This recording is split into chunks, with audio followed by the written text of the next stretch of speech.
নতুন ফ্ল্যাটে ওঠার পর থেকেই এখানে গ্যাস প্রবলেম দেখা যাচ্ছে। কিন্তু যখন আমরা এই ফ্ল্যাটটি দেখতে এসেছিলাম তখন বাড়িওয়ালা বলেছিল গ্যাসের কোনো প্রবলেম নেই, কিন্তু তাদের কথায় এখন কোনো মিল পাচ্ছি না।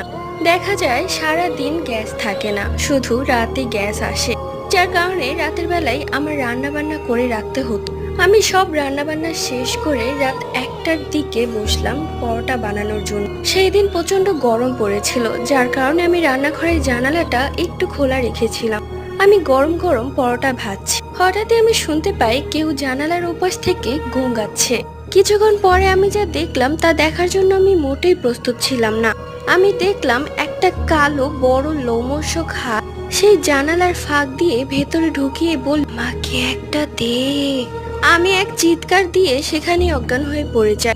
আমার স্বামী দৌড়ে আসে, যখন জ্ঞান ফিরে তখন দেখি সেখানে কোনো পরোটা নেই।